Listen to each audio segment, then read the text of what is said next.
and easy. If you're the radio man, you are going to know and you have an idea on what to say. Again, no curveballs. We're not going through the crazy maze. You know, it's pretty simple, laid back. You guys go do your thing. You do your assignment. The truck company's going to do their assignment. The rescue company is going to do their assignment. All right. So I already talked to the engine company. They know their task. I'll go to the truck company. I'll talk to the rescue, and I'll talk to the medics. That way we have a good idea. Right. Good evening, everybody. My name is Rick Nichols. I'm the EMS training coordinator with the City of East Chicago. Tonight we are here at our training tower out back to do a joint training with the Gary Fire Department for our new hire class, our new fire recruits. Tonight is a night based off of just giving the family the opportunity to see why their family members have been coming home so tired in the last few weeks, and just see what they're actually going through as far as the fire department goes. So we're going to put on a nice little evolution for them, answer some questions the families may have, and then hopefully wrap up for the night.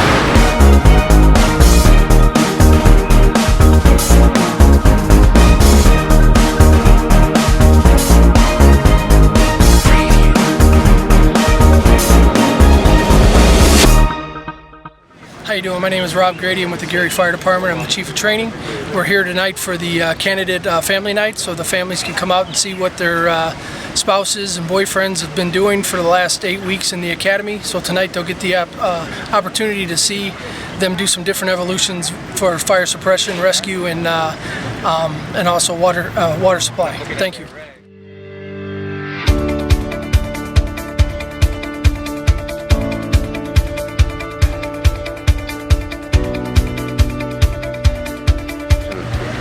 Hello East Chicago.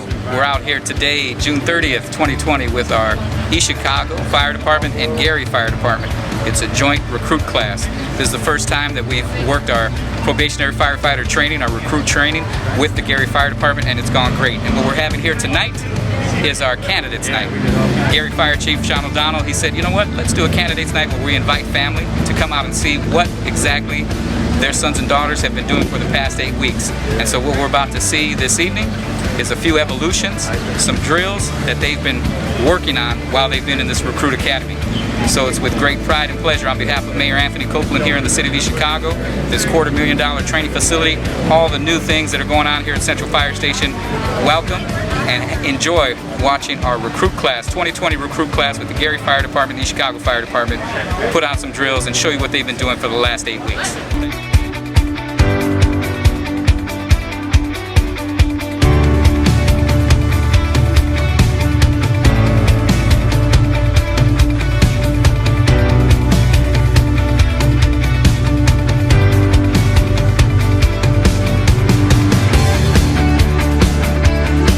Here are our candidates preparing for today. Well, y'all ready? Yep. Any last words? Any? Don't get dressed with your pants down. Soft shoe. I tried. I just want to welcome everybody to the East Chicago Fire Department. This is our Central Fire Station. We have 4 stations across the city. One of them right now is being housed by Superior Ambulance, our Station 5 on the south side. We have 76 firefighters. Right now we're at 75.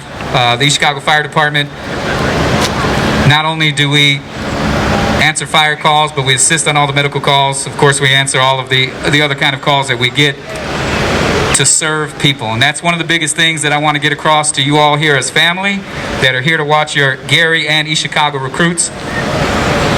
When I go talk to kids in school, which I love going to the schools and talking fire prevention and life safety and things, when they all say they want to be a firefighter, the first thing I ask them is, when you're walking down the hallway and you see somebody trip and fall, they drop their books, do you laugh at them or do you help them, pick them up? Some of the kids say, yeah, we'll laugh, but some say, well, we'll help. I said, well, you're the one that I want to be a firefighter, because that's what firefighters are. We help people. And it starts at a young age, and it starts with you all as family. These young men that you've raised, young adults that you've raised, the career that they've chosen is because they want to help people, and that came from you. That came from you as parents and family, so I want to thank you. I want to thank you for allowing your sons that are here, and we have one female, Hannah Buckley, who's part of our 2020 recruit class. She went straight online. She wasn't able to go through this academy. But for your children, your sons and daughters, that's the main thing, is that we're here to help. From the time we start our shift to the time the shift ends, and guess what, even after that, you'll find most firefighters, they volunteer and they do other things throughout the community, sports, different organizations. And so we're thankful for you as family, for the children that you've raised, the young adults that you've raised here in this Gary and East Chicago Fire Departments. I'd like to ask Gary Fire Department Chief Greg Malion if he would come up here, say a few words, please. This is an honor for me to come over here and speak to all of you. I'm retired. I've been retired since 2006, going through some health issues. Why is this important to me? My dad was an East Chicago firefighter for 40 years. He was the first training officer. He helped build this station and the original tower that stood here. I was raised in the fire service, and I know that these people are venturing down a heck of a path. When people ask me about being on the fire department, I say I miss it every day, and I'm glad I'm gone. It's a different world. And why am I glad I'm gone? Because we've made room for people to step up and keep doing what we do. What do we do when you're stranded on the expressway in snow? We're the ones that show up at your window. When there's a scared, lonely, old person that needs comforting, we're the ones to come. We're always there. People talk about what is and what isn't. Before something happens, and when it happens, and after it happens, we will still be there. People look around for heroes, and people work around for people to look up to. You're in your local firehouses. We've been doing it for years. What gives me solace is to know that when people call 911, they still come. And no matter what it's going to be, they're going to get through it. But these candidates are on their roughest trek right now. And they need the support of a family and a good foundation. Because what really happens is we dehumanize them, then we build them back up. Because they have to go out together as a team and deal with what the world brings to them today. Some of them ask me, what does the future look like? I don't know. But we take an oath and we wear a badge. And we wear that badge to say that we will be there to protect the people we serve for whatever happens, whenever it happens. And we will always be there. And that's a strong commitment. To know that your family is behind you and willing to help with your trials and tribulations means an awful lot. They have to have that support. I can't unsee all the things that I've seen in my lifetime. And you know what? Having families to be there for you means an awful lot when you go through that. Sometimes they're going to come home and they're just going to want to be quiet and be off to themselves. And you need to understand. And sometimes they're going to need your support. And sometimes the first thing they're going to do is come in the door and hug you. We see everything. It's going to be a lifetime of changes. And as long as they have the drive, the hardest ones are, you understand, the training is the toughest. Why is the training the toughest? Because we have to take these individuals and allow them to go into your homes and cut the clothes off your granddaughter to save her. We have to trust them to go into homes and see valuables and not touch them. We have a whole different type of individual we'll make. And knowing that that changes a lifestyle, they may not be with the same people they've hung around with in the rest of their lives. And especially with what happens in the world today, when they're out on the street, all they have is each other. So that bond makes them that much stronger. I encourage you candidates to do what you need to do to get down the path that I had. It'll be a warm and rewarding career for you. Thank you, everybody, for giving me the opportunity. Thank you, Chief Malion from Gary. A lot of roots here in East Chicago with the East Chicago Fire Department. Once again, welcome. My name is Anthony Cerna, Fire Chief here in the city of East Chicago on behalf of Mayor Anthony Copeland. Welcome to Central Fire Station. Right behind us is our $250,000 training facility that was dedicated in August of 2019 of last year. Before I go any further, this evening was the brainchild of Gary Fire Chief Sean O'Donnell, and I'll let him speak now and say a few words. Chief? Good evening. I'm Chief Sean O'Donnell from the Gary Fire Department. It's an honor to be here today. I first want to recognize, I got some of my public safety officials out in the crowd with our 4th District Councilwoman Linda Barnes Caldwell, or 5th, I'm sorry, and our 3rd District Mary Brown. Thank you for showing up tonight. Our mayor was not able to be here tonight for other commitments, but he will see our recruits real soon. And my staff, and East Chicago's from Pat Nichols, and my Deputy Chief Stanton, and my training instructors. They're the guys that make everything happen every day. They're the ones out there at the rookies every day, working with them. Chief Cernan and I talked. We met this year. Like I said, I just became the new chief, and we had a discussion about, especially since we're right next door to each other, of doing training together. Because lots of times we come here and assist them. They just came and helped me out not too long ago. So we have to rely on each other department-wise. And so it was his idea. We spoke and we got it together and put our 2 academy classes with each other. And this is wonderful to be able to come over here and use their facilities a lot. And we're going to be doing a lot more training. 22 years ago, when I came on the job, Chief Mellion was my training chief when I started on the fire department.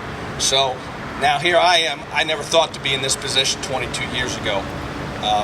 My heart's always in fire suppression with where my men are at, because that's where I come from. So it's kind of an honor to see how I've came along, and some of the staff, that's the training staff over there, my battalion chief of training. He was my captain. I drove for him, and now I got him in training. So it's kind of how some things come around in a circle now. But I'm proud to be here. This is our first time ever doing a candidate night. I'm real big about tradition and pride. That's a lot of the fire service is. And this brainchild, I just stole from another department. I seen what other departments do. And I want the families and our politicians, our elected officials, to be able to come out and just see what the guys have learned and girls in the past 16 weeks. Our academy, we do EMS first. East Chicago does that next. So our guys all have to be EMTs. That's been the wave of the future. Fire loads are down. When I came on the job, that wasn't the first requirement, just becoming firefighters. But we handle everything. And like the chief said earlier, the COVID pandemic here, we're here to serve. We have to. Don't think my guys aren't scared. But they're out here serving, and we're looking at everything to keep our people safe. So that's one of the big things that comes along with this job. No matter what, the public always looks to 911 automatically. They always look to their fire and EMS personnel. So I'm glad to be here. I'm glad we're doing this. We hope to do it as we hire more people, because we're all in the same boat with trying to keep people and do things. And I thank Chief Cernan for allowing us to have it here tonight. And look forward to seeing my new guys getting in the streets in a couple weeks. And I'll probably be seeing some of you guys again at graduation time in a few weeks, and getting them out there and see what they can do. But we really hope you enjoyed the show. The training division put this all on tonight. So thank you for allowing me to be here, and thank you, Chief Cernan. Thank you, Chief. Before I announce the names of our recruits, as he said, I'd like to thank my Deputy Chief, Mark Escobedo, our training coordinator, Patrick Nikos, Chief Grady over in Gary, putting this all together, and his staff. So, our firefighters from East Chicago with the 2020 recruit class: Gabriel Alvarado, William Torres, Donald Peckler, Daniel Sullivan, Joseph Villegas II, James Rodriguez. Also, who were not in this academy class but got hired with them, was Nicholas Melendez and Hannah Buckley. From Gary, Bradley Johnson, Ryan Kemp, Roger Smith, TJ Creech, Victor Oros, Robert Arthur, Jawan Simmons, and Jacob Campbell. So, without further ado, let's see back there. Nikos, are you ready back there, Nikos? Is everybody ready to get going, do what they want to do? So let's give a big round of applause for here Candidates Night for the East Chicago and Gary Fire Department.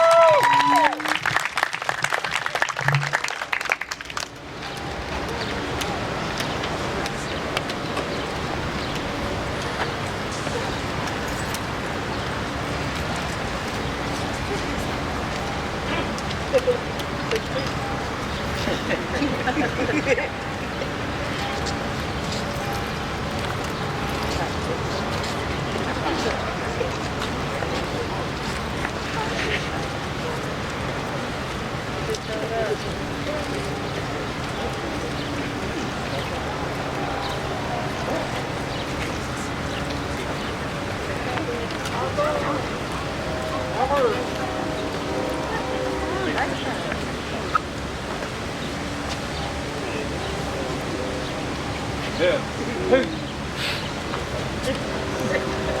right, right now what we get ready to do, we call this a go drill. They've been practicing this for the last 8 weeks. And what it is, they have 2 minutes. 2 minutes to don all their PPE gear with masks and air packs.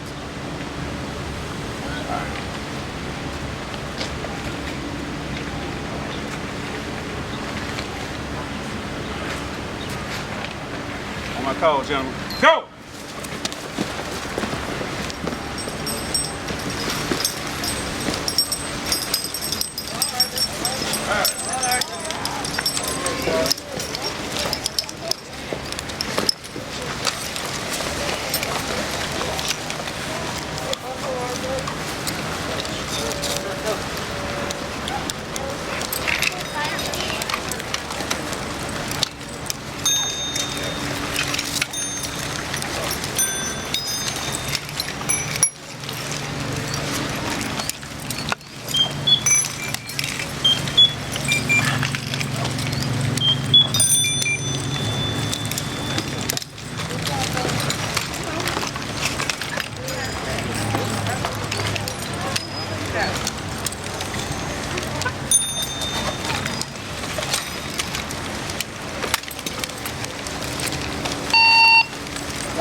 We have trapped victims inside.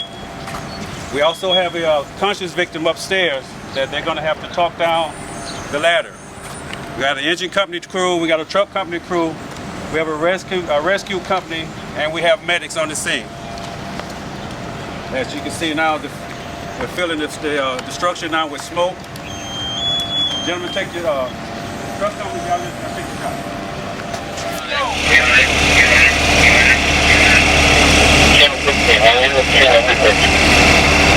Good, everybody get a hear on that? All right, I'm going to go ahead and discuss. All units be advised, they were reported a structure by the victim's trap.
lot of work this week, these last few weeks, and it's been tough for them.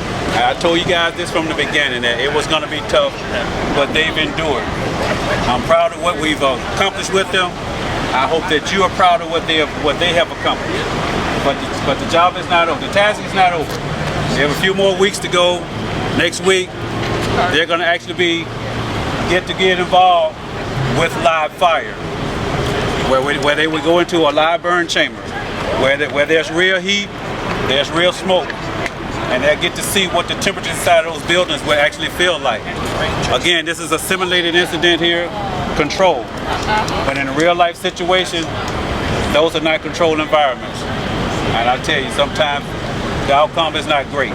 You know, again, support them in what they're doing. I mean, love them. Give them a hug sometimes when they come home in the morning. I know I get home in the morning, like I said, sometimes I have to lie to my wife about my night because I don't want her worrying. You know, I mean, it just, sometimes it's too much for her. So I mean, it's just a little white lie I tell her sometimes. Yeah, I had a great night, because I know if I tell her what kind of night I really had, it's gonna make her even more concerned about me. And I don't want to put that pressure on her. So again, support them in their endeavors. Because again, in my 29 years of service, I have seen a lot of stuff on this department. I've seen a lot of death, I've seen a lot of mass chaos, I've seen a lot of stuff.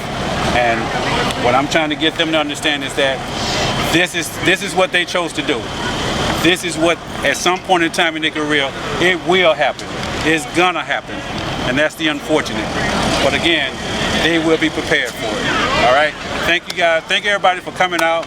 We just wanted to give you a little shorthand of what we've trained so far. Okay? Thank you. Thank you. Thank you. Firefighters in there doing secondary checks, primary, secondary checks, but what you saw them do on this ladder is part of the job. We would hope that we never have to make 3 rescues, but you saw 3 rescues happen in this simulated structure fire. That's not easy work for them to come not only that height out of that window down the ladder, but with the air pack on and bringing someone down, guiding someone down. There's our other 4 should be coming out now. And everybody does their best to work in teams. And what you see here is a controlled environment. When we respond to a call at 3 in the morning, it's chaos. And your young family members that are firefighters here are taught to be calm and to stay focused on the jobs that they have. Everybody has a different job to do, and that's the part of management of the chiefs, the battalion chiefs, all the other chiefs, to give those assignments so that way they can perform. You don't expect one firefighter to have to do all the rescues, to have to get water from the hydrant to the pump to the hose.